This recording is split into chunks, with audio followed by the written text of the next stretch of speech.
அனைவருக்கும் வணக்கம். இன்னைக்கு நமக்கு உணவுப் பொருள் வாங்கி கொடுத்துருக்கிறவரு சங்ககிரி சேர்ந்த ஜோதிடர் மெய்யப்பன் அவர்களுடைய 1ஆம் ஆண்டு நினைவை முன்னிட்டு அவங்க பசங்க வந்து ரஞ்சித், நந்தினி, நிரஞ்சன், சதீஷ், கார்த்திகா, ஹன்சிகா, சகானாஸ்ரீ குடும்பத்தார் வந்து நமது பாச அறக்கட்டளை பாச முதியோர் இல்லத்திற்கு உணவுக்காக மளிகை பொருள் வாங்கி கொடுத்துருக்காங்க. திரு மெய்யப்பன் அவர்களுடைய ஆன்மா சாந்தி அடையும் உதவி புரிந்த இந்த 2 குடும்பத்தாருக்கும் நமது பாச அறக்கட்டளை பாச முதியோர் சார்பாக அவர்களது குடும்பம், தொழில், வாழ்க்கையில் அனைத்து செல்வம் பெற்று நீடூழி வாழ நமது பாச அறக்கட்டளை சார்பாக இறைவன்கிட்ட ஒரு பிரார்த்தனை வச்சுக்கலாம்.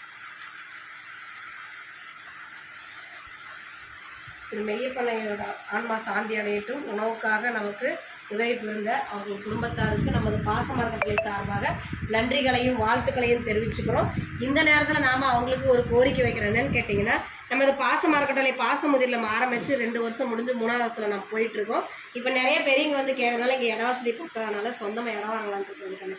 இடம் வாங்கி கட்டணம் போடலான்ட்டு இருக்கோம்.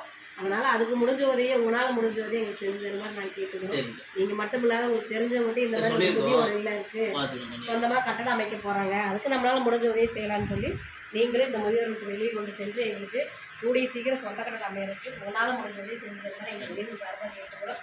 உதவி புரிந்தவங்களுக்கு நன்றிகளையும் வாழ்த்துக்களையும் தெரிவிச்சுக்கிறோம். வாழ்க!